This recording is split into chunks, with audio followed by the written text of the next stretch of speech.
ষষ্ঠ শতাব্দীর মুজাদ্দিদ ইমাম রাজি, যিনি তাফসিরে কাবির শরীফ লিখেছেন, আমি আপনি ওনার চেয়ে বেশি বুঝলে হবে না।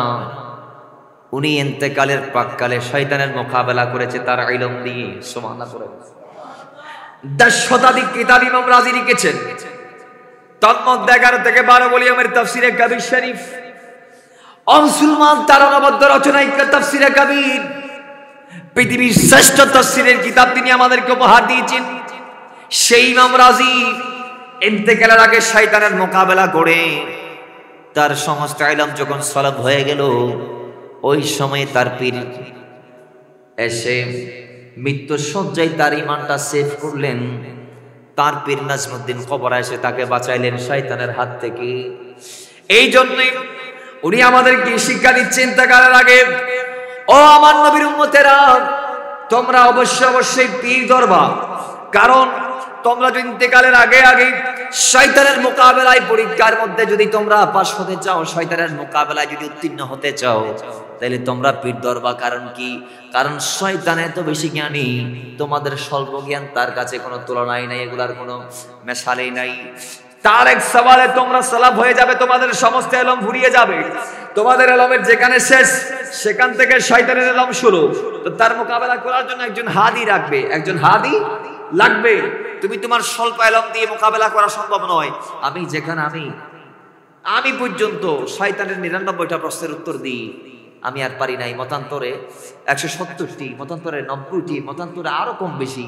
বলে আমি শয়তানের প্রশ্নের উত্তরগুলা দিতে নির্দিষ্ট সময় গিয়ে আমার ইলম শেষ হয়ে গিয়েছে।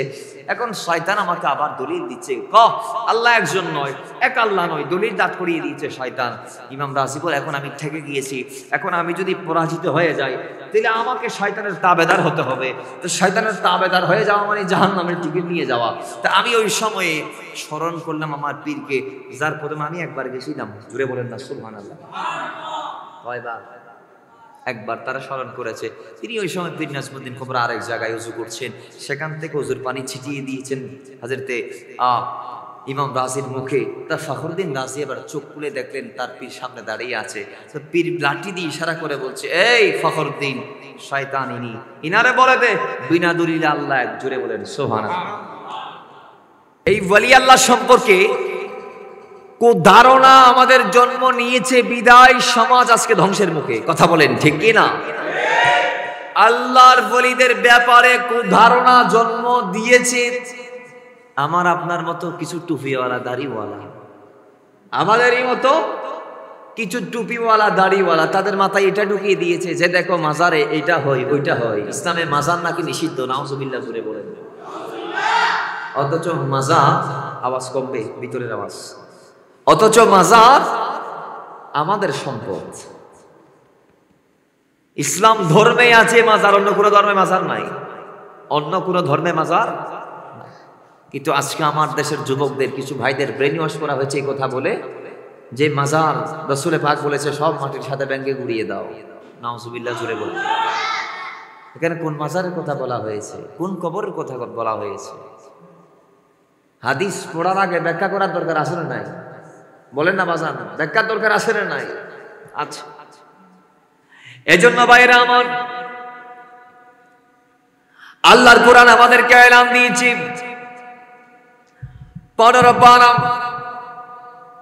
15 পৃষ্ঠা সূরা কাহফের 28 নং আয়াত। আল্লাহ সুবহানাহু ওয়া তাআলা ডাক দিয়ে বলেন, ওয়াসবির নাফসাকা মা'আল্লাযীনা ইয়াদউনা রাব্বাহুম বিল গাদাতি ওয়াল আশি ইউরিদুনা ওয়াজহাহু ওয়া লা তা'দু আইনাকা আনহুম। আল্লাহ সুবহানাহু ওয়া তাআলা ডাক দিয়ে বলে, দুনিয়ার মানুষ, তোমরা নিজের জীবনটা ওই হাসতিদের কদমে কোরবান করে দাও যারা 24 ঘন্টা আমি আল্লাহকে ডাকতে আছে। জুড়ে বলেন সুবহানাল্লাহ। ওয়াসবির নাফসাকা, নিজের নফসটা কুরবান করো, উৎসর্গ করো, বিলীন করে দাও। মা'আল্লাযীনা ইয়াদউনা রাব্বাহুম বিল গাদাতি ওয়াল আশি, যারা দিন রাত 24 ঘন্টা আমার ডাকে। এখন যদি প্রশ্ন করা হয়, এই জামানায় দিন রাত 24 ঘন্টা আল্লাহকে ডাকছেন কারা? উত্তর হবে ওলি আল্লাহরা। জুড়ে বলেন সুবহানাল্লাহ। এবার জান আমি আপনি 24 ঘন্টায় 5 ওয়াক্ত বেশিতে কয় ওয়াক্ত? 5 ওয়াক্ত। 5 ওয়াক্তের বেশি কি আমরা মসজিদে আসি? 5 ওয়াক্ত আবার অনেক পাবলিক আসতে পারে না। তাহলে ওলি আল্লাহ কারা? ওলি আল্লাহ কারা? তাদের ব্যাপারে আল্লাহ পাক নিজে বলছেন হাদিসে কুদসি, বলে ওলি তারা যারা পাঞ্জাগানা নামাজের পাশাপাশি এমন ভাবে নফল ইবাদত করে ওয়ামা ইয়াতাকাররাবু ইলাইয়া আবদি বিশাইইন আহাব্বা ইলাইয়া মিম্মা আফতারাতু আলাইহি ওয়ামা ইয়াজালু আবদি ইয়াতাকাররাবু ইলাইয়া বিন-নওয়াফিল হাত্তা উহিব্বাহু ফাইযা আহবাবতুহু ফাকুনতু সামাহু আল্লাযী ইয়াসমাউ বিহি ওয়া বাসারাহু আল্লাযী ইবসিরু বিহি ওয়া ইয়াদাহু আল্লাতী ইয়াবতিশু বিহা ওয়া রিজলাহু আল্লাতী ইয়ামশি বিহা ওয়া লাইন সাআলানী লাউতিয়ান্না ওয়া লাইন ইস্তাআযানী লাউইজান্না। আল্লাহ বলছে তোমরা 5 জায়গায় নামাজ পড়ে বাসায় যাও, ঘুম দাও, নিজের শরীরকে রেস্ট দাও। আর যারা আমার বন্ধু হয়েছে, যাদের বিরুদ্ধে দুনিয়ার মানুষ গেলে আমি যুদ্ধ ঘোষণা করেছি, তারা কারা জানো? বলে তারা 5 জায়গায় নামাজের পাশাপাশি তারা রাত দিন 24 ঘন্টা নফল নামাজ পড়তে নফল ইবাদত করতে হায়াত গুজার করতেছে। জোরে বলেন না সুবহানাল্লাহ।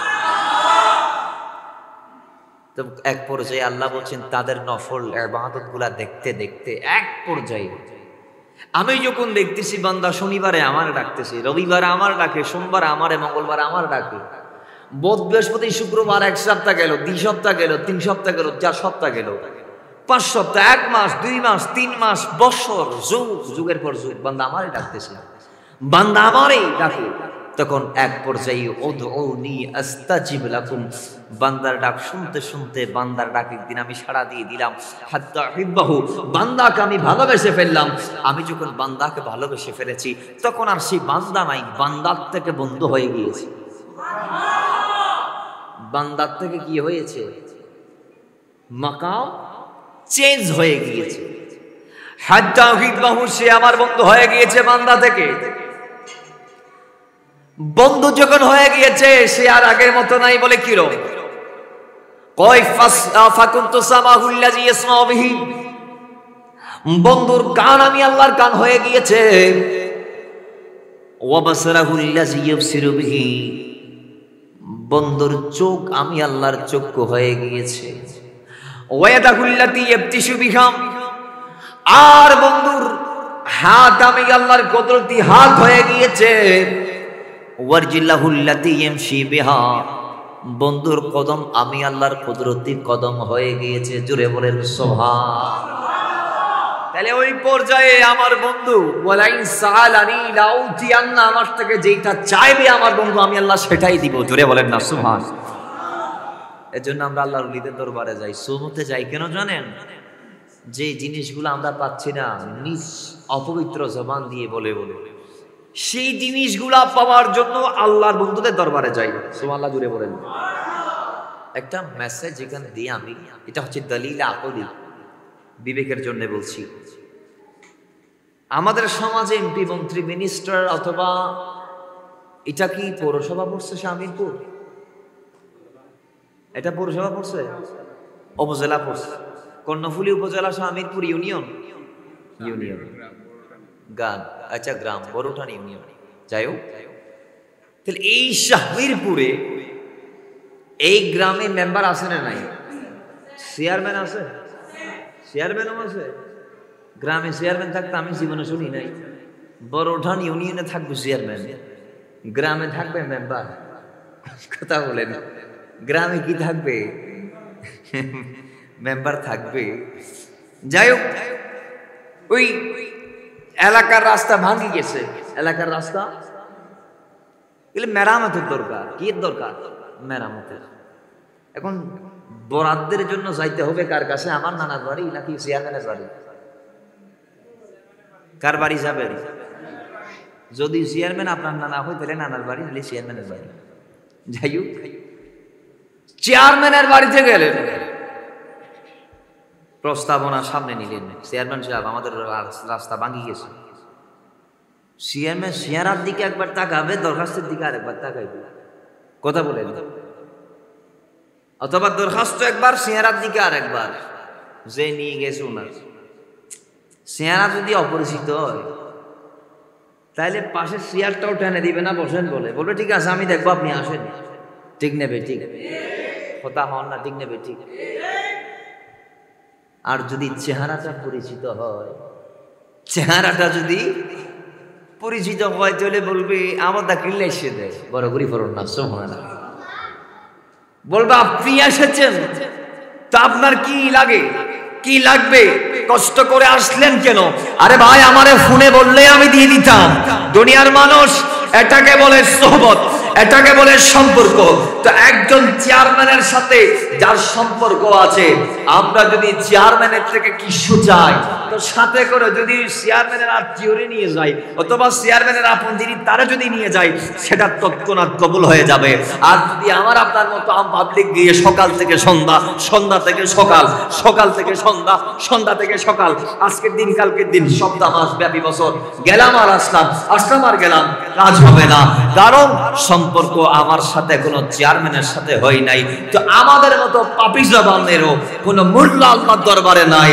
আরে আমরা তো 24 ঘন্টা গুনাহ করতে করতে করতে করতে জবানটা নাপাক বানিয়ে ফেলেছি। যে দুই হাত দিয়ে দোয়া করছি সেই হাত আমাদের নাপাক হয়ে গিয়েছে। যে অন্তর থেকে কথাগুলো আসছে সেই অন্তর, সেই কলব, সেই হৃদয় আমরা কুচকুচে অন্ধকারের চেয়ে কালো করে ফেলেছি।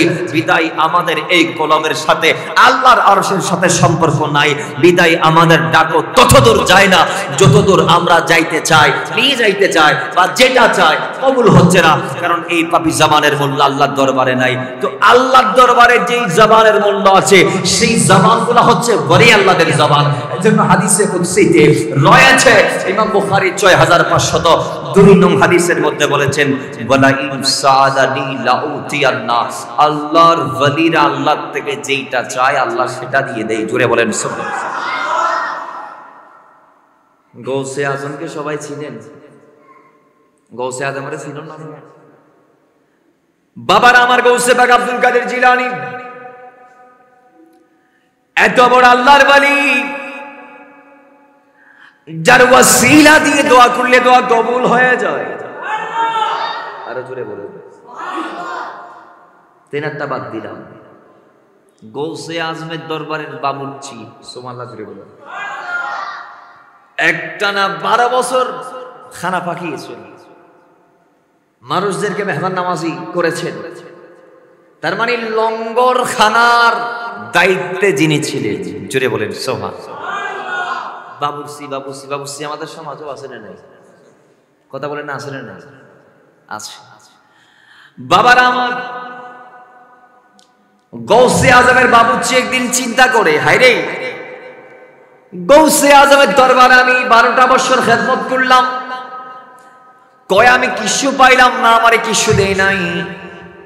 আমার চোখের সামনে চোর এসে কুতুব হয়ে জমিনের মধ্যে চলে গেল। আমার চোখের সামনে সন্তান হারা মা এসে সন্তানের মালিক বনে গেল। আমার চোখের সামনে শাহাবুদ্দিন সোহরাওয়ার্দীর মা মেয়ে সন্তানকে নিয়ে এসে ছেলে সন্তান পেয়ে গেল। জুড়ে বলেন সুবহানাল্লাহ। শাহাবুদ্দিন সোহরাওয়ার্দী, যিনি সোহরাওয়ার্দিয়া তরিকার ইমাম, ওনার মা এসেছে হুজুর আব্দুল কাদের জিলানী দোয়া চাওয়ার জন্য এসেছি, আল্লাহ যেন একজন সন্তান দিয়ে দোয়া করেন। বাস দোয়া করলেন। অনেক বছর পর ছেলে একটা সন্তান হয়েছে। সন্তানকে করে নিয়ে গৌসে আজমের দরবারে এসেছে, বলে হুজুর আপনি দোয়া করেছিলেন আল্লাহ একটা সন্তান দিয়েছে, কিন্তু আমি অর্ধেক খুশি আর অর্ধেক খুশি না। কেন? কয় আল্লাহ মেয়ে দিয়েছে, ছেলে দিলে আরো বেশি খুশি হতাম। জোরে বলেন সুবহানাল্লাহ। গৌসে আজম বলে, কই তোর ছেলে, তোর মেয়ে কোথায়? নিয়ে আসলেন। কই আমি দেখতেছি এটা তো ছেলে। এটা বলে হাত নাভি থেকে নিচে গৌসে আজম টেনে দিলেন। জুড়ে বলেন না সুবহানাল্লাহ। ওই ছোট্ট নবজাতক শাহাবুদ্দিন রাদিয়াল্লাহু তাআলা আনহু নাভির থেকে নিচে হাত বুলিয়ে দিলেন। গৌসে আজমের হাতের সোহবতে তার অঙ্গ পরিবর্তন হয়ে গিয়েছে, মেয়ের থেকে ছেলে হয়ে গিয়েছে। জোরে বলেন না সুবহানাল্লাহ। হাত দিয়েছে নাভি থেকে নিচে, এটা পরিবর্তন, উপরেরটা পরিবর্তন হয় নাই। তার স্তন উঁচা ছিল মেয়েদের মতো, কারণ গৌসে আজম সেখানে হাত দেয় নাই। তিনি দুনিয়াতে এসেছিলেন মেয়ে হয়ে, গৌসে আজম তাকে হাত দিয়ে বানিয়েছেন ছেলে। আল্লাহর ওলিদের ক্ষমতা আছে না নাই? দিয়েছেন কে? আরো জোরে দিয়েছেন কে? গৌসে আজম হাত দিয়েছেন।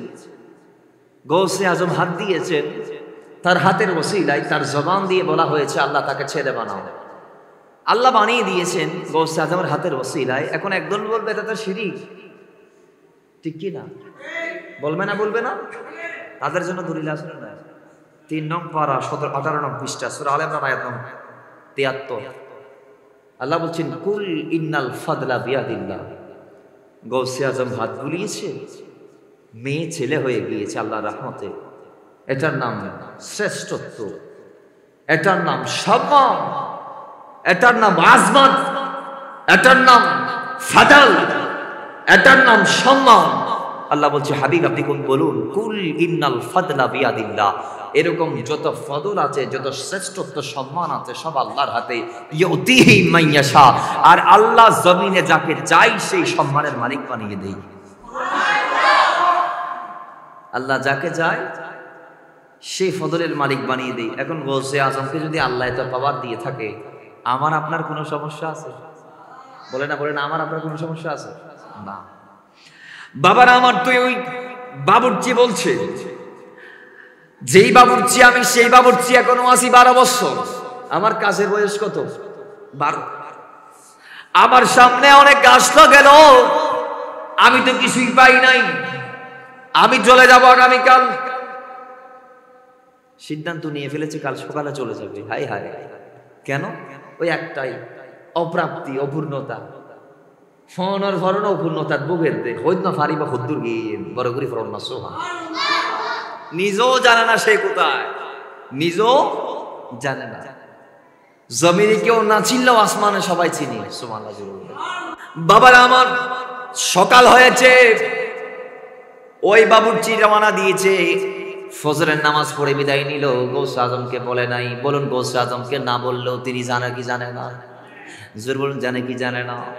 তিনি বলেছেন, গৌসে আজম বলেছেন আমার কোন মুরিদ যদি আল্লাহর জমিনে পূর্ব দিকে বিপদে পড়ে, আমি যদি পৃথিবীর পশ্চিম প্রান্তে থাকি, তারপরেও আল্লাহ আমাকে তো পাওয়ার দিয়েছে। আমার কোন গোলাম বিপদের মধ্যে পড়ে মান্নাদানি বিইসমি ফি কুরবাতিন কুশিফাত, আমার নাম ধরে ডাক দিলে মুহূর্তের মধ্যে আল্লাহর রহমতে তার মুশকিল আসান হয়ে যাবে। জুড়ে বলেন সুবহানাল্লাহ। বাবার আমার গৌসে আজম শুধু সেটা বলে নাই, তিনি বলেছেন ও আমার মুরিদেরা, তোমরা যখন ঘুমাও রাতের বেলায়, যখন তোমাদের সতরের উপর কাপড় উঠে যায়, তখন আমি গৌসে আজম সতরের কাপড় নামাই দেওয়ার ক্ষমতা রাখি। জুড়ে বলেন না? সতরের উপরের কাপড় নামাই দেওয়ার ক্ষমতা রাখি। সে আব্দুল কাদের জিলানী জানে গোলাম চলে যাচ্ছে অভিমান করে। এরপরে বলছেন গৌসে আজম ঠিক আছে, সে যখন যাইতে চায়, সেই যখন মনে মনে ভাবছে তার কোনো পরিবর্তন হয় নাই, সে আগেও বাবুর্চি ছিল, এখনো বাবুর্চি আছে, তো এই আক্ষেপ যেহেতু তার ভিতর জন্ম নিয়েছে, তাহলে দেখুক না, সে গিয়ে তার পজিশনটা একটু দেখে আসুক। আমি তাকে তার স্থান, তার মাকাম, তার পজিশন, তার শ্রেষ্ঠত্ব দেখানোর ব্যবস্থা করে দিচ্ছি। জুড়ে বলেন না সুবহানাল্লাহ। বাবারা আমার, তাই তার কিছু বলে নাই। তিনি আবার সকালবেলা রওনা দিলেন। যাইতে যাইতে অনেকটা মরুপথ পাড়ি দিয়ে মরুর মাঝখানে একটা গাছ পাইলেন। সেই গাছের নিচে তিনি বসে গেলেন। বসে যাবার সঙ্গে সঙ্গে তার চোখ বেয়ে ঘুম চলে আসলো, কারণ সকাল থেকে হাঁটতে হাঁটতে সে ক্লান্ত। সুবহানাল্লাহ জুড়ে বলে।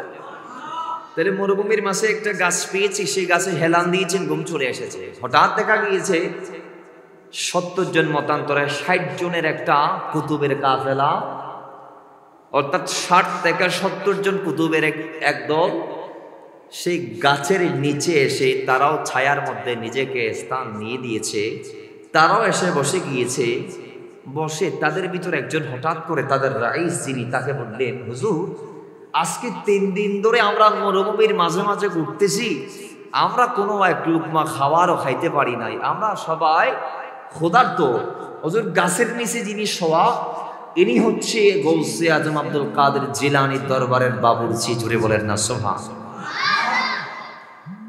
হুজুর আল্লাহর দরবারে ফরিয়াদ করুন, আল্লাহ যেন ইনার ওসিলায় আমাদেরকে খাদ্যের ব্যবস্থা করে দেয়। জুড়ে বলেন না সুবহানাল্লাহ। আল্লাহ যেন ইনার ওসিলায় আমাদেরকে খাদ্যের কি করে দেয়? ব্যবস্থা করে দেয়। মুসলমান, এই কথা বলতে দেরি ওই কুতুবের দলের যিনি প্রধান ছিলেন তিনি হাত উঠাইলেন। তিনি ছিলেন কুতুবুল আকতাব। বাকি 60 থেকে 70 জন ছিল কুতুব। কুতুব মানে ভেলায়েতের 10 নং তাবাকাতের নাম। জুড়ে বলেন না সুবহানাল্লাহ। এটা গৌসুল আজমের 2 ধাপ নিচে। গৌসুল আজমের 2 ধাপ নিচে বাজান। কুতুব, কুতুবুল আকতাব, গৌসুল আজম। তার মানে 10 নং তাবাকাতের নাম হচ্ছে কুতুব, 11 নং তাবাকাতের নাম হচ্ছে কুতুবুল আকতাব, 12 নং তাবাকাতের নাম গৌস, 13 নং তাবাকাতের নাম হচ্ছে গৌসুল আজম। জুড়ে বলেন না সুবহানাল্লাহ। আল্লামা সৈয়দ জামাত আলী শাহ আলীপুরি রহমতুল্লাহ আলাইহি 27 স্তরের এইভাবে এনেছেন বর্ণনা। যাই হোক, এখন ওই কুতুবুল আকতাব হাত উঠিয়েছেন, দোয়া করতে লাগলেন, আয় আল্লাহ, তোমার দরবারে আমার কোনো মূল্য না থাকতে পারে, আমার পিছনে যে 60 থেকে 70 জন কুতুব আছে তাদের কোনো মূল্য না থাকতে পারে, কিন্তু মুনিব যাকে সামনে নিয়ে হাত উঠাইলাম ওই আল্লাহর ওলির মূল্য, এই ব্যক্তি ইনি আর কেউ নয়, ইনি গৌসে আজমের দরবারের বাবুর্চি। ইনার গুরুত্ব মূল্য তোমার দরবারে আছে। আল্লাহ ইনার ওসিলায় আমাদেরকে খানা এবং পিনার ব্যবস্থা তুমি করে দাও। জুড়ে বলেন সুবহানাল্লাহ। আয় আল্লাহ ইনার ওসিলায় তুমি আমাদেরকে খাদ্য দান করো। 60 থেকে 70 জন কুতুব আমিন বললেন। আল্লাহর কসম, দোয়া শেষ হওয়ার আগে আগে আসমান থেকে খানা চলে এসেছে। দোয়া শেষ হওয়ার আগে আগে খানা চলে এসেছে। এখন খানা যেহেতু চলে আসছে, তখন আল্লাহর ওয়ালি আর দেরি করে নাই। আল্লাহর ওয়ালি আর দেরি করে নাই। উনি বলতেছে তোমরা পরে খাইও। যার উসিলায় 3 দিন পর দোয়া করার পরে আল্লাহ পাক খানা দিয়েছেন, ইনারে আগে ঘুমের থেকে জাগ্রত করো, উনারে ঘুম থেকে উঠাও, আগের লোকমা উনার মুখে দাও, উনি খেয়ে যা থাকবে আমরা খাবো। জুড়ে বলেন না সুবহানাল্লাহ। ওনাকে ডেকে দিলেন, হুজুরা উঠেন উঠেন উঠেন। চোখ খুললেন, দেখে 60 থেকে 70 জন আল্লাহর ওলি যারা কুতুব, তারা বলছে আমরা অমুক, আমরা এতদিন খাই নাই, এতদিন পরে এসে আপনাকে দেখলাম, আপনার ওসিলে আল্লাহর দরবারে ফরিয়াদ করেছি, আমাদের কুতুবুল আকতাব যিনি আছি ইনি ফরিয়াদ করেছে, আমরা আমিন বলেছি, আপনার ওসিলে আল্লাহ আমাদের দোয়া কবুল করেছে, আমাদের জন্য খাদ্যের ব্যবস্থা হয়েছে, আমরা চাচ্ছি এই খাদ্যগুলো আগে আপনি খাবেন, পরে আমরা খাবো। তখন উনি বলছে আসলে কি তোমরা দোয়া করেছিলে আমার ওসিলা দিয়ে? কয় হ্যাঁ।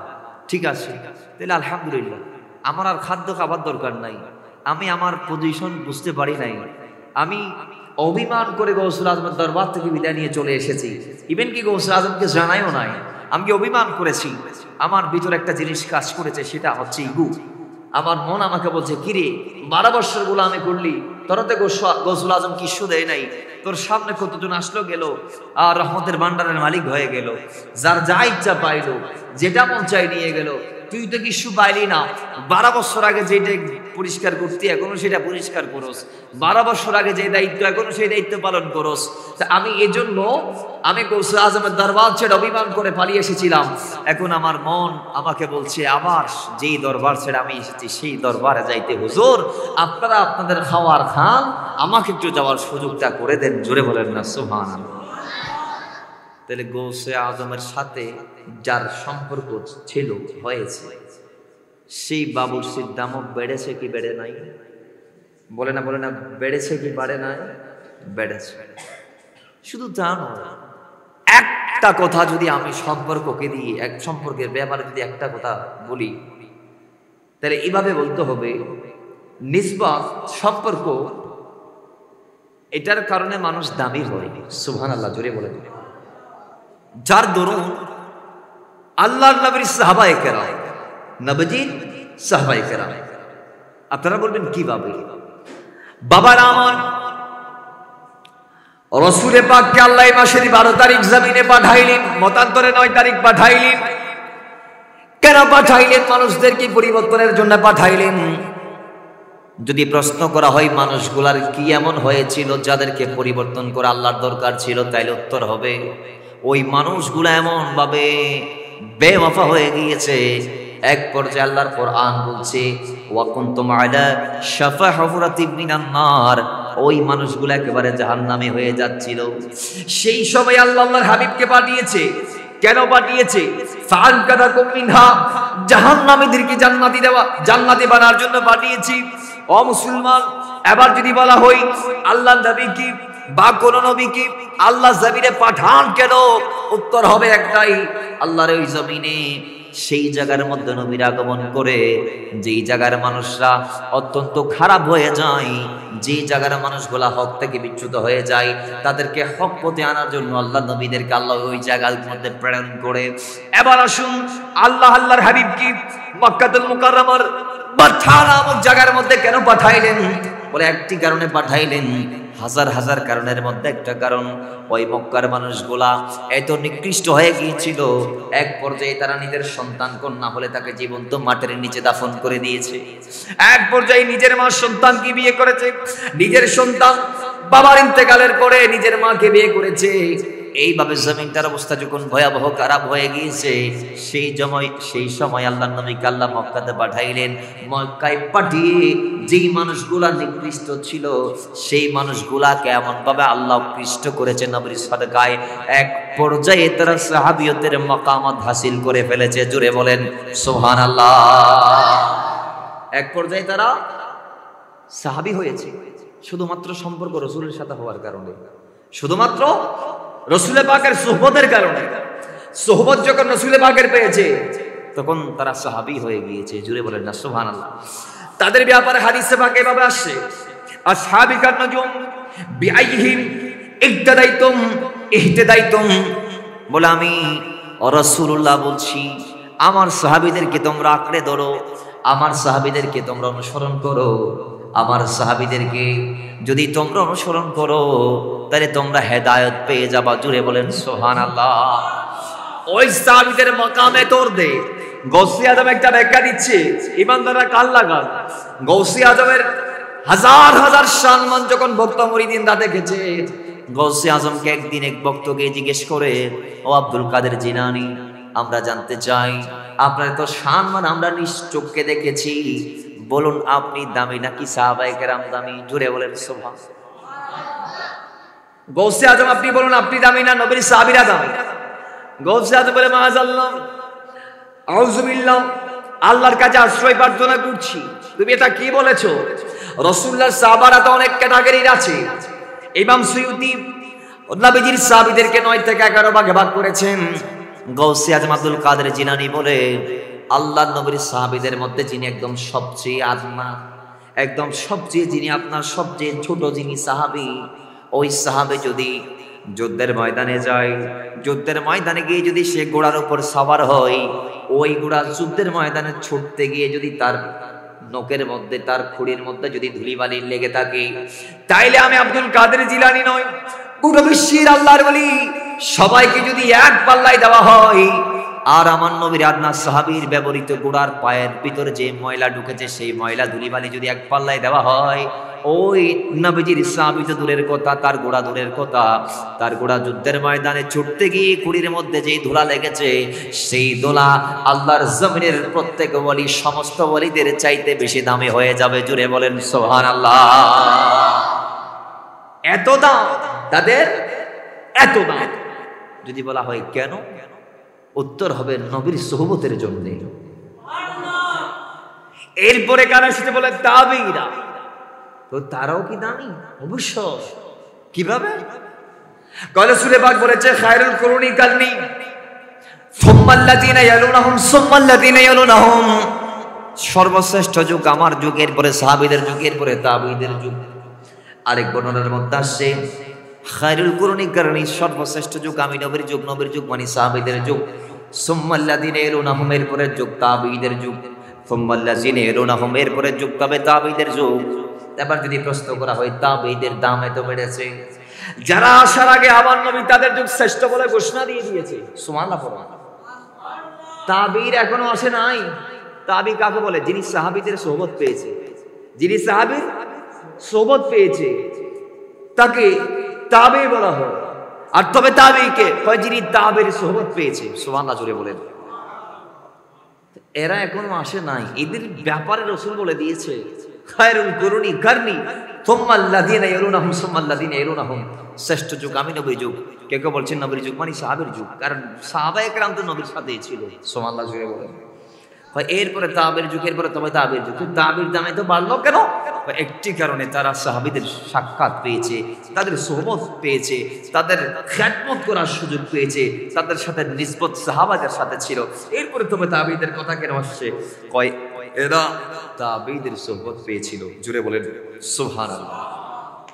তাহলে একটা জিনিস আমাদের ইসলামের এটা সিলসিলা, এই নিসবত, এই সোহবত, এই সম্পর্ক, এটার কারণে মানুষ দামি হয়। সুবহানাল্লাহ জুড়ে বলেন, আরো জোরে বলেন। এই সোহবতের কারণে মানুষ কি হয়? দামি হয়। বলেন না কি হয়? দামি হয়। সোহবত ছাড়া মানুষ দামি হতে পারে না। আপনাকে একটা লাইন বাই লাইন আসতে হবে। এটা একটা রাস্তার মতো। আপনি যদি আল্লাহ পর্যন্ত পৌঁছাইতে যান, পৌঁছাইতে যদি চান খোদা পর্যন্ত, তাহলে আপনাকে মুস্তাফা পর্যন্ত যাইতে হবে। তো মুস্তাফা পর্যন্ত নিয়ে যাওয়ার জন্য বিভিন্ন রাস্তা আছে না নাই?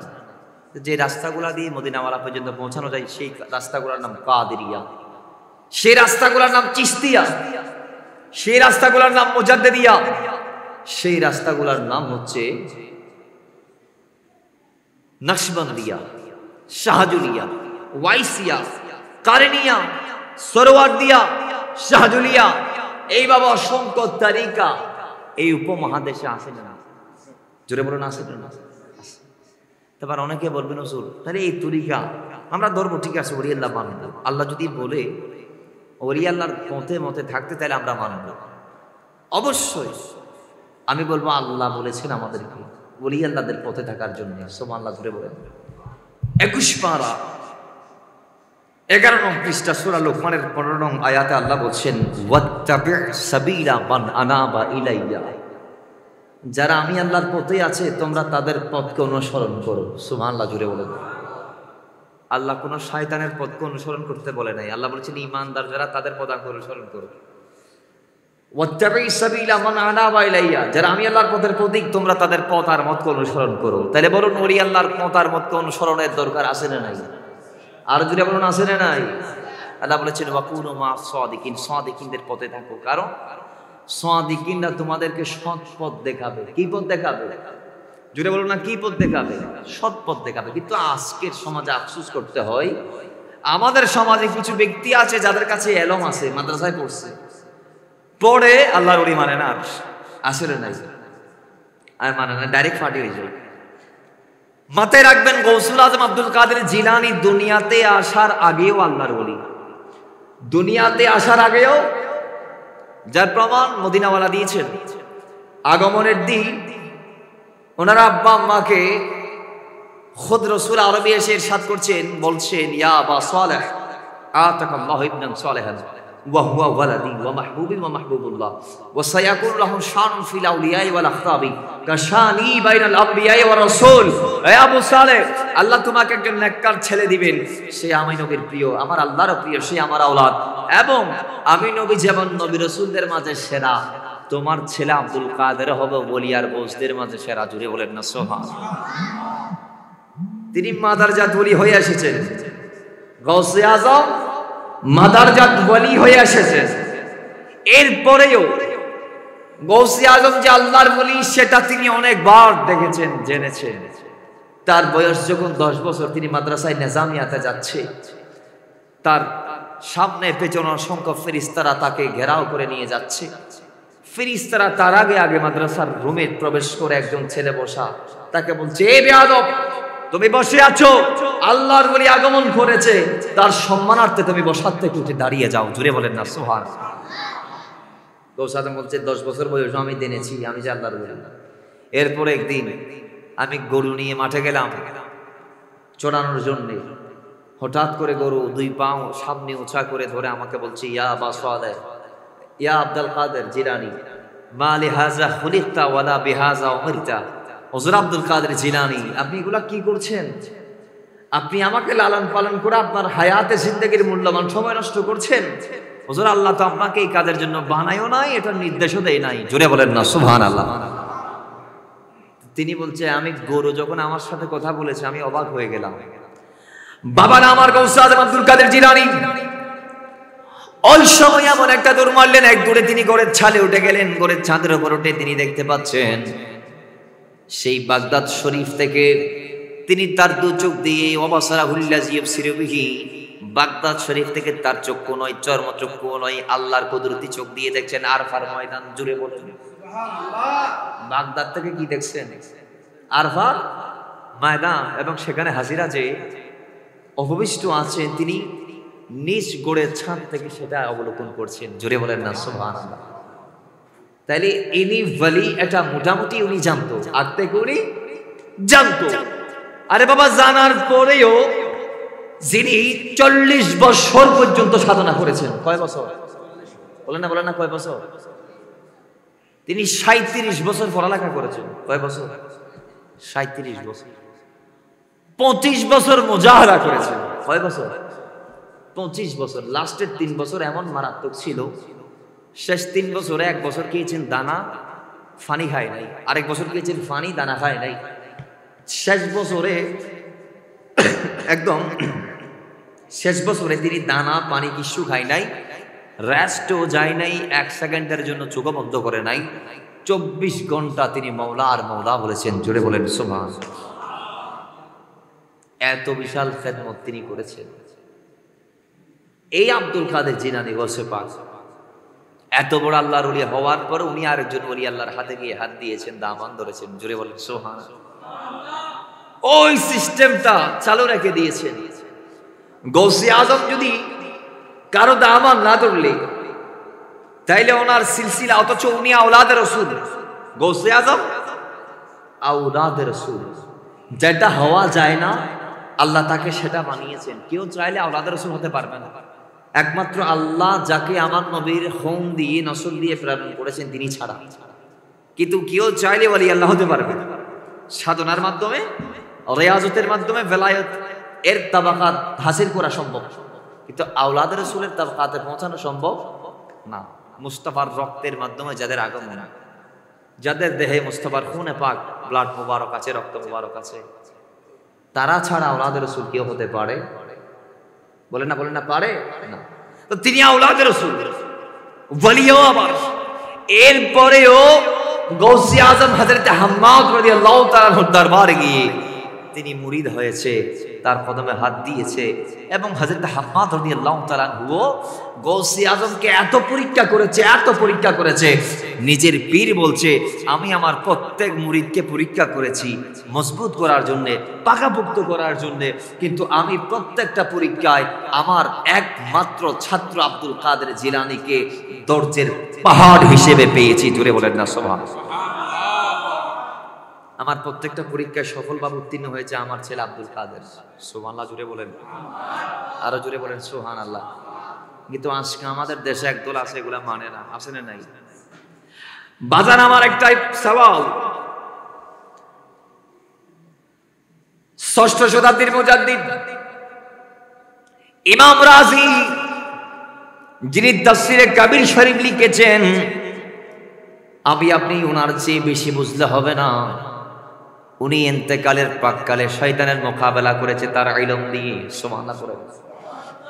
10 শতাধিক কিতাব ইমাম রাজি লিখেছেন, তন্মধ্যে 11 থেকে 12 ভলিউমের তাফসীরে কবির শরীফ। মুসলমান তার অনবদ্য রচনা তাফসীরে কবির, পৃথিবীর শ্রেষ্ঠ তাফসীরের কিতাব তিনি আমাদেরকে উপহার দিয়েছেন। সেই ইমাম রাজি ইন্তেকালের আগে শয়তানের মোকাবেলা করে তার সমস্ত ইলম যখন সলব হয়ে গেল, ওই সময় তার পীর এসে মৃত্যুর শয্যায় তার ইমানটা সেভ করলেন। তার পীর নাজমুদ্দিন কবর এসে তাকে বাঁচাইলেন শয়তানের হাত থেকে।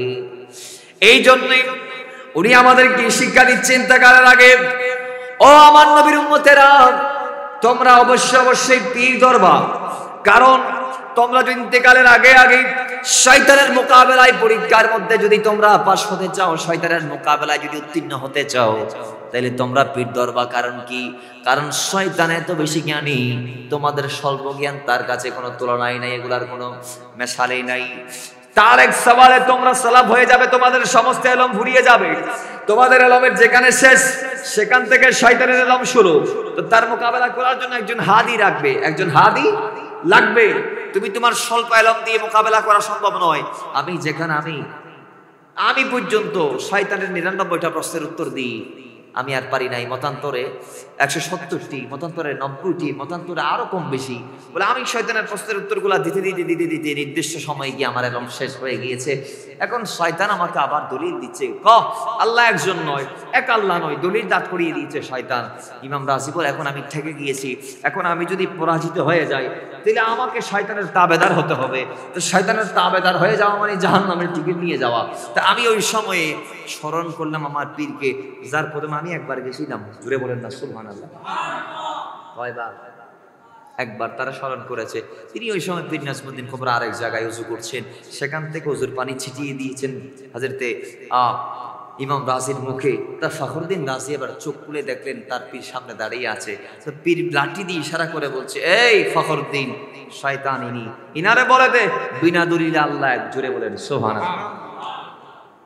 এক আল্লাহ মানার জন্য কোন দলিলের দরকার আছে? বলেন দরকার আছে না? এটাই বলে দিলেন, বাস শয়তান পালিয়ে গিয়েছে। এই জন্য হাদি লাগবে। এই জন্য কি লাগবে? বলেন না, কি লাগবে? হাদি লাগবে। আর আমরা যারা পীর ধরি, পীরেরাও আমাদেরকে আল্লাহ রসুলের দরবারে পৌঁছায় দেওয়ার দায়িত্ব পালন করে। এখন আমাদের সমাজে এক দলের দাবি, এইভাবে ধারণা, মনে হয় পীরেরা মুরিদদেরকে কোনো সবক দেয় না।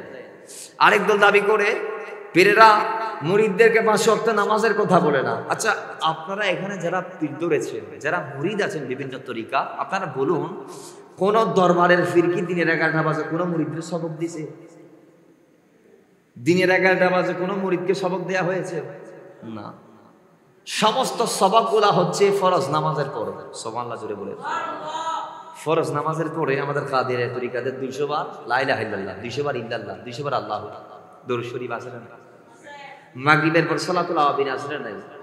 আবার এশারের পর ওই ইল্লাল্লাহ, লা ইলাহা ইল্লাল্লাহ, আল্লাহু আকবার জিকির আসে না?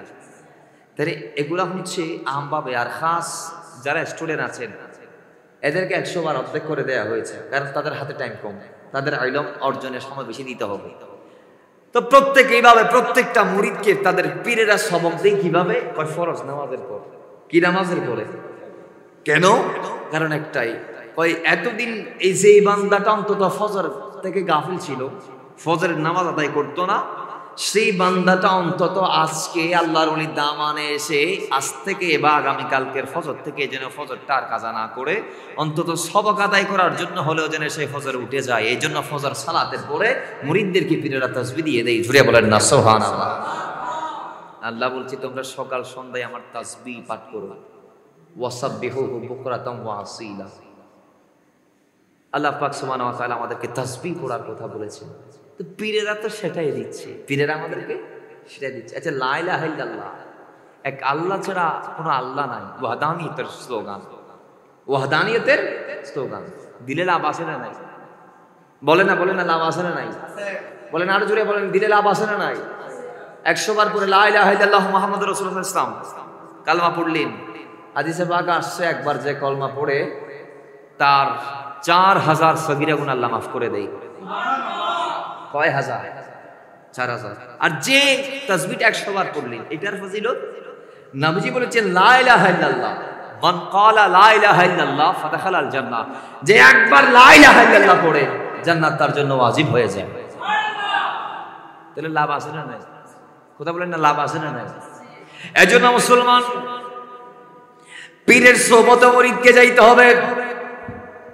শুধু গৌসে আজম নয়, গরিব নামাজ, বান্দা নামাজ, তিনি তার ইলম অর্জনের পরে জাহিরি ইলম শেষ করে ইলমে বাতিলের জন্য যখন পীর খুঁজতে লাগলেন, গরিব নামাজ ও মাদার জাদুলি হয়ে দুনিয়ার জমিনের মধ্যে এসেছেন। আলেম আসতেও আল্লাহর ওলি হয়ে এসেছে, সৈয়দ জাদা হয়ে এসেছে, আলে রসুল হয়ে এসেছে। এরপরে গরিব নামাজ পীর খোঁজার জন্য তিনি তালাশ করতে করতে করতে করতে হারুন নামক জায়গার মধ্যে গেলেন। গিয়ে সেখানে খাজা ওসমান হারুনিকে পাইলেন। ওসমান হারুনি তার থেকে বিভিন্ন পরীক্ষা নিরীক্ষা নিলেন। নেওয়ার পরে তাকে মুরিদ হওয়ার জন্য একটা শর্ত জুড়ে দিলেন। ওই শর্তটা এইভাবে যে, ও গরিব নামাজ, আমি তোমাকে কবুল করতে পারি এক শর্তে, যদি তুমি আমার দরবারে থেকে যাও। জুড়ে বলেন সুবহান। যদি তুমি আমার দরবারে থেকে যাও, বাস হুজুর আমি রাজি, কারণ আমার মা মারা গিয়েছে, বাবাও মারা গিয়েছে, প্রত্যেক সূত্রে একটা আঙ্গুর বাগানের মালিক আমি হয়েছিলাম, সেটাও দান করে দিয়েছি আল্লাহর রাস্তায়। আর আমার যত জমি জমা স্থাবর সম্পদ ছিল, সমস্ত সম্পদ বিক্রি করে গরিবদের হাতে তুলে দিয়ে অল্প পথ খরচ নিয়ে আমি আল্লাহর রাস্তায় বের হয়েছিলাম। হুজুর আমি কোথায় যাব, আমার তো যাওয়ার ঘর নাই। ঠিক আছে, আমি আপনার ঘরে থাকবো। জোরে বলেন না সুবহানাল্লাহ।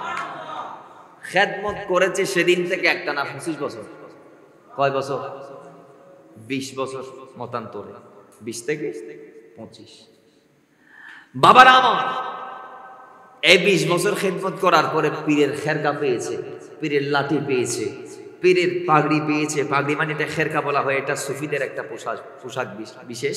খেরকা, টুপি, পাগড়ি, লাঠি, তাসবিহ। আরেক গুনার মধ্যে সে পীরের জুতা পেয়েছিলেন। জোরে বলেন সুবহানাল্লাহ। এবং এগুলা ওই তাবরুক যেগুলা গরিব নওয়াজের পীর তার পীরের থেকে পেয়েছে, তার পীর তার পীরের থেকে পেয়েছে। জোরে বলেন না সুবহানাল্লাহ। সেই তাবরুক গরিব নওয়াজের হাতে ওনার পীর উসমান খারুনি তুলে দিলেন। জোরে বলেন না সুবহানাল্লাহ। তাইলে উনি মাদারজাত ওলি হয়ে আসার পরেও আরেকজন ওলির হাতে গিয়ে হাত দিয়েছেন, বায়াত নিয়েছেন, দামান ধরেছেন, সুহবত হাসিল করেছেন। একটু জোরে বলেন না সুবহানাল্লাহ। গরিব নওয়াজ 25 বছর যে সুহবত নিয়েছেন, আজকে আমার দেশের মোল্লা ফতোয়া দেয় ওইরকম ফির কি আমার মুরিদি কি, এগুলা কি, ওইগুলা কি। আলহামদুলিল্লাহ, সময় পরিবর্তন হয়ে গিয়েছে। এক সময় যারা বলি আল্লাহ মানত না, আজকের দিনে দেখা যাচ্ছে তারাও নিজেকে ভেলায়েত, তারাও নিজেদের নামের আগে বলি লেখা শুরু করে দিয়েছে। তাদের বক্তরা তাদেরকে বলি হিসেবে আখ্যা দিচ্ছে। আমরাও পড়ি আলহামদুলিল্লাহ। আপনি এক পীরের হাতে হাত দিয়েছেন, তাই বলে আরেক পীরকে ছোটো ছোটো দেখার সুযোগ নাই। যার যার পীর তার তার কাছে শ্রেষ্ঠ, ঠিক আছে, কিন্তু নিজের পীরের শ্রেষ্ঠত্ব প্রমাণ করতে গিয়ে আরেকজনের পীরকে ছোট চোখে দেখবেন, এটা সুযোগ ইসলামে আছে? বলেন না আছে? নাই, এই সিস্টেমটা নাই। সমস্ত আল্লাহর বলি মাথায় রাখবেন, এরা সবাই আল্লাহর বন্ধু। তা আল্লাহর একজন বন্ধুকে আমি সম্মান করলাম, আরেকজনকে ছোট চোখে দেখলাম, এটা তো হতে পারে না। আমরা আল্লাহর ওলিদেরকে ভালোবাসবো আল্লাহর জন্য। কার জন্য? আমরা আল্লাহর ওলিদেরকে ভালোবাসবো কার জন্য? আল্লাহর জন্য। শুধু আল্লাহর ওলি কেন, সমাজের একজন দরিদ্র হোক, রিক্সাওয়ালা হোক, একজন সুইপার হোক, দিন মজুর হোক, তাকেও সম্মান জানানোর দরকার আছে না? জোরে বলুন, আছে না? সম্মান দিলে সম্মান কমে না, সম্মান বাড়ে। সুবহানাল্লাহ জোরে বলুন। মোহাব্বত করলে মোহাব্বত কমে যায় না, মোহাব্বত বাড়ে। স্নেহ করলে স্নেহ কমে যায় না, স্নেহ বাড়ে। সুবহানাল্লাহ জোরে বলেন। দান করলে টাকা কমে যায় না, টাকা বাড়ে। এটা যেমন সত্য, সম্মান করলে সম্মান কমে না, সম্মান বাড়ে। এটাও চিরন্তন সত্য। জুড়ে বলেন সুবহানাল্লাহ। মুহাব্বতে দরুদ পড়ে আল্লাহুম্মা সাল্লি মাওলানা মুহাম্মাদ ওয়া আলা আলি সাইয়্যিদিনা जश्ने आमदे रसूल अल्लाह ही अल्लाह बीबी आमिना की फूल ला अल्लाह ही अल्लाह बोलो अल्लाह ही अल्लाह आदम के रसूल ला दोनों आदम के रसूल अल्लाह ही अल्लाह बोलो ला अल्लाह ही अल्लाह बोलो अल्लाह ही अल्लाह बीबी आमिना की फूल जिसने आमदे रसूल अल्लाह ही अल्लाह सिराए मुस्तफा मुस्तफा जब दिखाया गया, झुक गए तारे और चाँद शर्मा गया। चेहरा ये मुस्तफा जब दिखाया गया, झुक गए तारे और चाँद शर्मा गया। आमिना देख कर मुस्कुराने लगी, आमिना देख कर मुस्कुराने लगी। हम मरियम भी खुशियाँ मनाने लगे कि आमिना बीबी, आमिना बीबी सबसे ये कहने लगे, दुआओं कबूल दुआओं कबूल। अल्लाह ही अल्लाह, अल्लाह ही अल्लाह बोलो, अल्लाह ही अल्लाह बोलो, अल्लाह ही अल्लाह। बीबी आमिना की फूल, अल्लाह ही अल्लाह। अल्लाह पाक आजকের মাহফিল কবুল করুন। আসুন, তো এই আয়াত হাদিসের আলোকে আমরা বুঝতে পারলাম ওলি আল্লাহদের দামানের কোনো বিকল্প। সেই যুগে রসুলে পাক, এরপরে যুগে সাহাবী, এরপরে তাবি, এরপরে তবে তাবি, এই যুগে আল্লাহর ওলিরা। জুড়ে বলেন সুবহানাল্লাহ। আল্লাহকে পাইতে হলে তাদের দামান ধরা ছাড়া কোনো গতি আছে? হ্যাঁ, অনেকে বলবো আমি মসজিদে গিয়ে আল্লাহকে ডাকবো। ঠিক আছে, মসজিদে গিয়ে আল্লাহ আল্লাহ জিকির করে আল্লাহকে পাওয়া যতটা কঠিন, আল্লাহর ওলিদের তাবেদার হয়ে আল্লাহর ওলিদের দেয়া পদ্ধতি রীতি নীতিকে অনুসরণ করে আল্লাহকে ডেকে আল্লাহকে পাওয়া তার চেয়ে সহজ। জুড়ে বলেন সুবহানাল্লাহ। মসজিদে এসে বসে আল্লাহ আল্লাহ করার চেয়ে আল্লাহর ওলিদের দামান ধরে যদি কেউ আল্লাহকে তালাশ করে সে পেয়ে যাবে। কারণ কি? কারণ একটাই, গৌসে আজমকে চিনেন তো সবাই। তিনি যখন 25 বছর মুজাহাদা করেছে, একদিন শয়তান রাতি আইসো বা হুজুরাত, শয়তান আয় হদ আব্দুল কাদের, আয় তোমার খোদা হদ্দি, নাউজুবিল্লাহ, জুড়ে বলে আয় তোমার খোদা। কে বলছে? শয়তান। শয়তান কে বলছে? একটা নূরের সুরত নিয়ে এসেছে। কি এর সুরত? নূরের সুরত। নূর গৌসে আজমকে বলছে আমি তোমার মওলা, তোমার ইবাদতের উপর আমি সন্তুষ্ট, তুমি আমার কাছে কি চাও? নাউজুবিল্লাহ, জোরে বলে তুমি আমার কাছে কি চাও? এটা যখন বলেছে গৌসে আজম বলে আউযু বিল্লাহি মিনাশ শাইতানির রাজিম, শয়তান পালিয়ে গিয়েছে। জোরে বলেন সুবহানাল্লাহ। গৌসে আজমকে যেখানে শয়তান প্ররোচনা দিতে গিয়েছে ইবাদত বন্দেগীর শেষাংশে এসে বেড়ায় কেড়ে নেওয়ার জন্য, সেখানে আমি আপনিও যদি সিজদা দেয়ার পর দেই আমার আপনার কাছে শয়তান আসতে পারে কি পারে না? পারে। মাথায় রাখবেন, শয়তান মামুলি বান্দাদের কাছে যায় না, শয়তান যারে তারে ধরে না, শয়তান তারে ধরে, যারে ধরলে অনুসারী পাওয়া যাবে। মানে মাথা জিবে বের ধরে শয়তানে, জিন অলরেডি শয়তানের তাবেদারি রাত ধরে লাভ, কিন্তু শয়তানের পিছিয়ে পিছিয়ে আড়ে জিবে আরেক রাস্তা বাই যাইতে স্যার ইবেরে ধরে তো শয়তানে। ঠিক নেবে? ঠিক। আল্লাহ আর মুসিবত তৌফিক দান করো, আমিন। এই যুগত তাহার ঈমান আমল আকীদারে হেফাজত করি বিল্লাহি আল্লাহর ওলিয়র দামান ধরানোর দরকার আছে না নাই? আরো বড় বড় আছে না নাই? কে আছে? দেশিবে ইসলামীদের আইনে দেই বড় বড় ফরমনি এটারা নোয়ানিলে আর বাপ দাদার তো তাই যাইতে দি মুসলমান অন্য ভাইতো ইসলামীদের আইনে মুসলমানদের আই বানাই। আল্লাহ পাক আর এই মুসিবত তৌফিক দান করো, আমিন। শেষ বিষয়টা নিয়ে একটু ইশারা বলা হয়েছে, যারা জুলুম করে তাদের পরিণতি। আল্লাহ সুবহানাহু ওয়া তাআলা নিজেও বলেন, বারংবার বলেছেন, জালেম যারা, জুলুমকারী যারা সীমা লঙ্ঘন করে, যারা জুলুম করে আল্লাহ তাদেরকে পছন্দ করেন, তাদের জন্য ধ্বংস অনিবার্য, তাদের জন্য ধ্বংস অনিবার্য। ময়দানে কারবালা ইয়াজিদ মাওলা হুসাইনের উপর জুলুম করেছে, দিন শেষে ইয়াজিদ কি হয়েছে? হালাক হয়েছে। কি হয়েছে? সে মনে করেছে মাওলা হুসাইনকে কতল করে কুফার মসনদ সে দখল করে ফেলেছে। মাওলা হুসাইনকে কতল করে কুফার মসনদ দখল হয়েছে, সে মনে করেছে এই দেশ আমার, সবাই আমার কথা শুনবে। কিন্তু না, মৌলা হুসাইন ইন্তেকালের পরও আজকে পৃথিবীতে ওনার নাম নিশান রয়ে গিয়েছে। অলিতে গলিতে হুসাইনি খুশবু এখনো লেগে আছে। গলিতে গলিতে হুসাইন আছে, অলিতে অলিতে হুসাইন আছে, গ্রামে গ্রামে হুসাইন আছে। হুসাইনে পাকের নামে লক্ষ লক্ষ মাদ্রাসা মসজিদ আছে। শুধু তা নয়, মৌলা হুসাইনের দুটা মাজারও আছে। যারা মাথা পেয়েছেন সের মোবারক, তারা মাজার করে ফেলেছে। যারা দেহ পেয়েছে তারা মাজার করে ফেলেছে।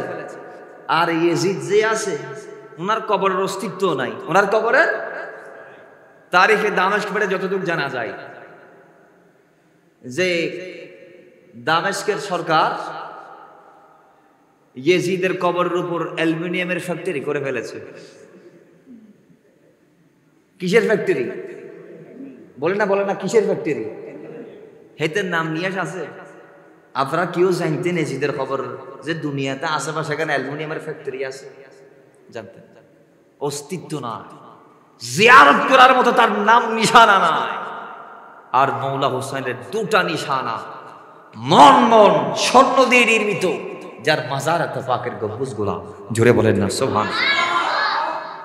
জুলুম করেছে ইয়াজিদ, মজলুম ছিল হুসাইন, কিন্তু আল্লাহর জন্য সের ঝুঁকিয়েছে। আল্লাহ বলছেন মান তাওয়াদা লিল্লাহ, যিনি আল্লাহর জন্য অবনত হয় রাফাহুল্লাহ, আল্লাহ তার মানকে বাড়িয়ে দেয়। জোরে বলেন না সুবহানাল্লাহ। মাথায় রাখবেন, জুলুম কখনো করবেন না, ধ্বংস হয়ে যাবে। প্রয়োজনে মজলুম হন, আল্লাহর রহম আপনার উপর আসবে। আজ না হয় কাল, আজ না হয় কাল। মাথায় রাখবেন, জালেমের জুলুম চিরস্থায়ী কখনো হতে পারে নাই, হবেও না। যার দরুন নমরুদ, ফেরাউন আছে না নাই? নমরুদের কত বড় বাহিনী ছিল জানেন? ইব্রাহিম নবীর আল্লাহ 10টি বড় বড় পরীক্ষা করছে। নমরুদ ইব্রাহিম নবীরে বাঘের কাছার ভিতরে পর্যন্ত ঢুকাই দিয়েছে। হড়ে মাতন না, বাঘর সিংহর কাছার ভিতরে। সিংহ কি ইব্রাহিম নবীকে খেয়েছেন? বলেন না। বতিয়া হতে খাই ফেলে আল্লাহ নামাতের দিতেরা এক কান পশমা খাইতে পারি না, মাতন এক কান পশমা খাইতে পারি না। বাবারা আমার অগ্নিকুণ্ডে ফেলেছে নমরুদ। নবী ইব্রাহিম আলাইহিস সালাম কি আল্লাহ বলে, হ্যাঁ আগুন, তুমি আমার ইব্রাহিমের জন্য একদম শান্তির বিছানা হয়ে যাও। তুমি আমার ইব্রাহিমকে রিসিভ করে নাও। তুমি জ্বলবা ঠিক আছে, কিন্তু তুমি তেজহীন হয়ে যাও। জুড়ে বলেন সুবহানাল্লাহ। আগুন তুমি জ্বলবা নমরুদকে বোঝানোর জন্য, কিন্তু তুমি তেজহীন হয়ে যাও। এখন আগুন যদি জ্বলে কিন্তু তেজ যদি না থাকে, উষ্ণতা যদি না থাকে, তাইলে পশম পড়বে? বলে না পড়বে না। বাসান 10টি বড় বড় পরীক্ষা করেছে আল্লাহ ইব্রাহিম নবী। কি ইব্রাহিম নবী প্রত্যেকটাতে সফল হয়েছে। এর বাইরেও কত বড় জালেম ছিল এই নমরুদ। তিনি আবার জমিনের যারা ছিল এদেরকে রক্তাক্ত করার পরে তিনি বলছে, এবার ইব্রাহিমের খোদা যিনি, ওনার সাথে যুদ্ধ টিকলার। নাউজুবিল্লাহ। জুড়ে বলেন কার সাথে? আল্লাহর সাথে। এখন আল্লাহরে মারার জন্য তার যে যতটুকু আসছে আর কি ধারণা, বাইরে আমার নমরুদ আল্লাহকে মারার জন্য একটা বাহন বানালেন। বাহনের সামনে দুটা বড় বড় শকুন বেঁধে দিলেন, পেছনে দুটা বড় বড় শকুন বেঁধে দিলেন। শকুনের সামনে বিরাট একটা প্রাণীর মাংস দিয়ে দিলেন। দেয়ার পরে ওই শকুন গুলা এত বড় বড় ছিল, তারা এবার ডানাগুলা মারে উপরের ওই মাংসটাকে খাওয়ার জন্য। তাদের পা তো বাঁধা, শকুনের পা বাঁধা বিদায় শকুন একেবারে পায়ের সাথে ওই তখ্তটাও নিয়ে উপর উঠে যাচ্ছে। নাউজুবিল্লাহ জুড়ে বলে। তাহলে 4টি শকুন মতান্তর আর অসংখ্য শকুন পাকা যাচ্ছে, যার কারণে তারা উপর উঠে যাচ্ছে। সাথে সাথে ওই তখ্তের উপরে অনেক স্বর্ণ সংখ্যা উঠে গিয়েছে। তাদেরকে নিয়ে শকুন রওনা দিল আসমানে। যাইতে যাইতে অনেক দূর যাওয়ার পরে এবার তারা বলে, একটা কাজ করো, আল্লাহকে মারার জন্য তোমরা উপরে তীর নিক্ষেপ করো। নমরুদ সহ তারা প্রত্যেকে উপরে তীর নিক্ষেপ করে। দাবি কি? কই আল্লাহরে মারবো। নাউজুবিল্লাহ। গিয়েছেন জালেম নমরুদ, তীর মেরেছে উপরে। আল্লাহ সুবহানাহু ওয়া তাআলা বলে, জিবরাইল একটা কাজ করো, নমরুদ বড় কষ্ট করে আমাকে মারার জন্য আসমানে এসেছে, আমার বান্দা নমরুদকে তো বুঝ দিতে হবে। একটা কাজ করো, যে তীর গোলাম সে আমি আল্লাহর দিকে নিক্ষেপ করেছে, সেই তীরের মাথায় একটু রক্ত লাগিয়ে সেই তীরগুলো আবার ফেরত দাও, সে যেন মনকে শান্ত করে বুঝ পাই। জোরে বলেন নাউজুবিল্লাহ। নমরুদ যাতে শান্তি হয়। নমরুদ দুনিয়ার মানুষদের উপর জুলুম করতে করতে সে যখন আমি আল্লাহর উপর জুলুম করতে এসেছে, একটা কাজ করো, তার নিক্ষেপিত তীরের মাথায় একটু একটু করে রক্ত লাগিয়ে দাও। রক্ত লাগিয়ে নমরুদ দেখলেন রক্ত মাখা তীর ফেরত আসছে। নমরুদ বলে আল্লাহ শেষ হয়ে গিয়েছে, নাউজুবিল্লাহি মিন যালিক। এবার নিচে নামলেন। আল্লাহ বলে নমরুদের খেলা যেখানে শেষ, সেখান থেকে আমি আল্লাহটা শুরু। জুড়ে বলেন আল্লাহ বলেন, এই ল্যাংড়া মশা তুই যা। কারে ফাটাইছে? ল্যাংড়া মশা, যার এক পা ভাঙ্গা ছিল, যার এক পা সোজা হয়ে দাঁড়াইতে পারতো না, কিন্তু উঠতে পারতো। সুবহানাল্লাহ জুড়ে বলেন। নমরুদের মতো একজন পৃথিবীর শ্রেষ্ঠ জালেমকে আল্লাহ পাক হালাক করেছে একটি ল্যাংড়া মশার মাধ্যমে। কথা বলেন ঠিক কি না? আল্লাহ চাইলে পারে কি পারে না? কথা বলেন, আল্লাহ চাইলে পারে কি পারে না? বাস সোজা এসে কানের ছিদ্র দিই বা নাকের ছিদ্র দিই, ঢুকে গেছে ভিতরে ডাইরেক্ট মস্তিষ্কের মধ্যে, সেখানে সে কামড়াচ্ছে, মাথার মধ্যে ব্রেনের মধ্যে রক্তকরণ হয়েছে। সে বলে আমাকে মারো মারো মারো, স্যান্ডেল দিয়ে মারো আমায়। তাকে স্যান্ডেল দিয়ে মারা হচ্ছে তার মাথায়। কোথায়? বলে না বলে না কোথায়? যারা জালেম, এগুলার জন্য এগুলা দরকার। এটা তাদেরকে আল্লাহ শিক্ষা দিয়েছে যে জালেমদেরকে আল্লাহ কি পরিণতি করেছেন, করবেন, করতে থাকবেন। প্রত্যেকটা কঠোর পরিণতি ওদেরকে শিক্ষা দিচ্ছে যারা জালেমদের পদাঙ্ক অনুসরণ করবে। কথা বলেন ঠিক কিনা? এত শিক্ষা দেওয়ার পরও জালেমরা কিন্তু শিক্ষিত হচ্ছে না, তারা দিন দিন আরো গন্ডমূর্খ হয়ে যাচ্ছে। আল্লাহ এক দলরে মারে আরেক দলের শিক্ষা দেয়, আরেক দলরে মারে আরেক দলের শিক্ষা দেয়, এক শাসককে মারে আরেক শাসকের শিক্ষা দেয়। নমরুদরে মারিয়ে শিক্ষা দিয়েছে আল্লাহ। ফেরাউন শিক্ষা নিতে পারছে? নিতে পারে না। ফেরাউনরে মারছে, এরপরে হামান শিক্ষা নিতে পারছে? পারে নাই। জালেমরা জুলুম যুগে যুগে করেছে, করবে, কিন্তু শিক্ষা নেওয়ার জন্য আল্লাহ কোরআন দিয়েছে তাদেরকে। এবার আসে না, আল্লাহ পাক সুবহানাহু ওয়া তাআলা এমন মশা ঢুকিয়ে দিয়েছে, সে বলছে আমাকে মারো, তো চপ্পল জুতা জুতা দিয়ে মারতে মারতে মারতে মারতে এখন যারা মারতে বলছে সে নমরুদের পিছনে যিনি থাকে সে বলছে, মালিক আমি তো আর পারতেছি না। কয় আমারে মার। মারলে তার ভালো লাগতেছে, জুতার বাড়ি মারলে, কারণ জুতার বাড়ি যখন মারতেছে মাথায়, তখন মশার কামড়াইতে পারতেছে না। কথা ঠিক কিনা? তো সেইভাবে ভাবে জমিন থেকে হালাক হয়েছে, ইন্তেকাল করেছে, জাহান্নামের কি জাহান্নামে চলে গিয়েছে।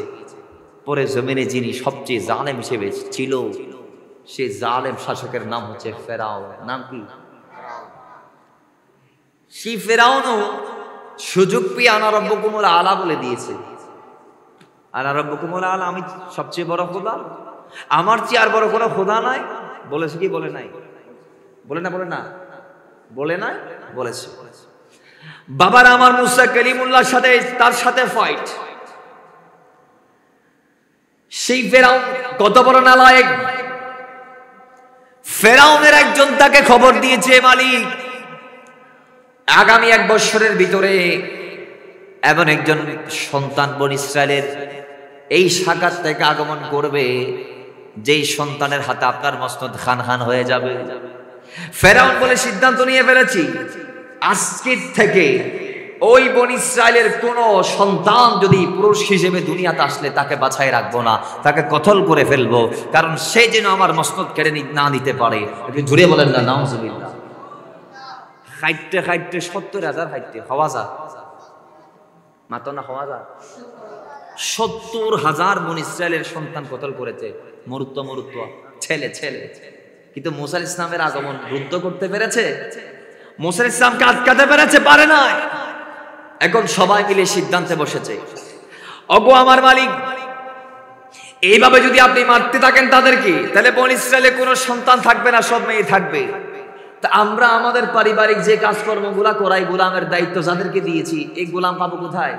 আলসাজ গড়াইব হনে, আলসাজ ঘুরিব হনে, আর হদ দিব হনে, আর গোলামি ঘুরিব হনে।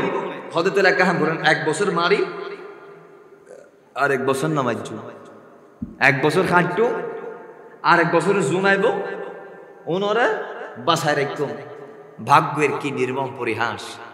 মুসা ইসলাম সেই বছর এসেছে যে বছর হাড়াহাড়ির বছর, যে বছর কাঠার বছর। এই বছরে ছেলে হলে কাটবে, হত্যা করবে, এই বছর এসেছে। এখন খবর পেয়েছে,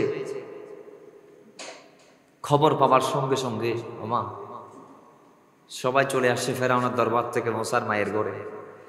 মুসা ইসলামের মা মুসা ইসলামকে সংরক্ষণ করতে না পেরে শেষমেশ চুলার ভিতর, সুবহানাল্লাহ জুড়ে বলেন, কোথায় দিয়েছে? জ্বলন্ত চুলার ভিতর ফেলে দিয়েছে। আগুন কি মুসার পশম কাটতে পেরেছে? পশম উপড়াতে পেরেছে? পশম জ্বালাইতে পেরেছে? না, পারে না। সেখান থেকে বের করে আবার আল্লাহ পাক নির্দেশ দিলেন, একটা কাঠের বাক্স বানাও, বাক্স বানিয়ে পানির মধ্যে বেশে দাও। বেশে দিবা ঠিক আছে, ওই কাঠের বাক্স আমি যিনি মুসাকে খুঁজতেছে তার দরবারে নিয়ে যাব। জোরে বলেন সব। ফেরাউনের দরবারে নিয়ে গেলেন। মুসার মা চিন্তিত।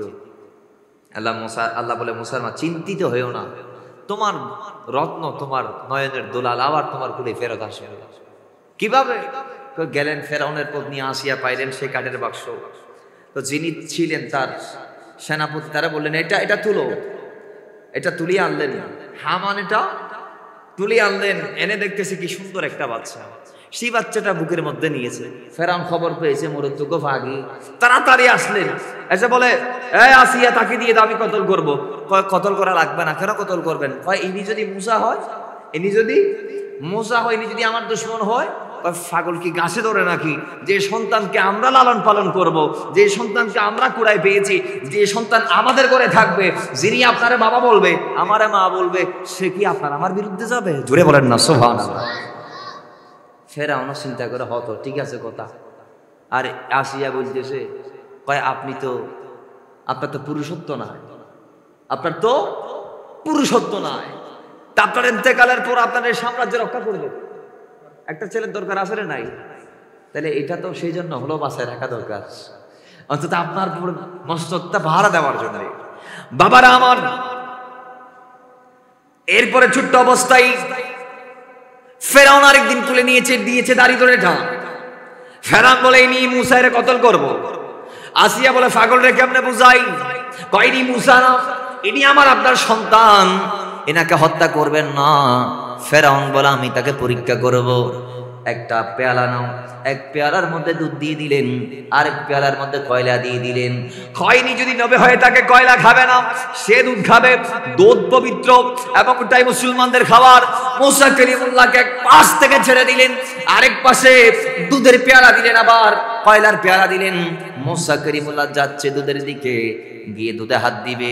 ওই টাইমে আল্লাহ বলে, জিবরাইল তাড়াতাড়ি যাও, মুসার হাতটা দুধের পেয়ালার থেকে আগুনের কয়লার ভিতর দিয়ে গালের ভিতর আগুনের কয়লা ঢুকিয়ে দাও। এবার মুসা কালিমুল্লাহ ছোট্ট অবস্থায় দুধের থেকে ফিরিয়ে আগুনের দিকে গিয়ে কয়লা নিয়ে হাতে গালের ভিতরে ঢুকিয়ে দিয়েছে। জোরে বলেন সুবহান। ছোট্ট অবস্থায় কয়লা কে ছিল? বিদায় উনি তোতলা ছিলেন। উনি তোতলা ছিলেন, ওনার জবানের হালকা প্রবলেম ছিল। এজন্য উনি বলেছিলেন, আল্লাহ আমার ভাই, আমি মুসার ভাই হারুন, ওনাকেও নবী বানিয়ে দাও। আমি দোয়া করছি, আমি অনুরোধ করছি, কারণ উনি যেন আমার সহায়ক হতে পারে। জুড়ে বলেন না সুবহান। আল্লাহ মুসার ভাই হারুনকেও নবুয়ত দিয়েছেন, মুসা ইসলামের ফরিয়াতের উসিলা। সুবহানাল্লাহ জুড়ে বলবেন না? মুসা ইসলাম কেমন নবী, যার দোয়ায় আরেকজনকে আল্লাহ নবুয়ত দিয়ে দিচ্ছেন। সুবহানাল্লাহ জুড়ে বলবেন না? বাবারা আমার, ফেরাউন বুঝ পাইল, এবার বয়স 10 বছর। বয়স কয় বছর?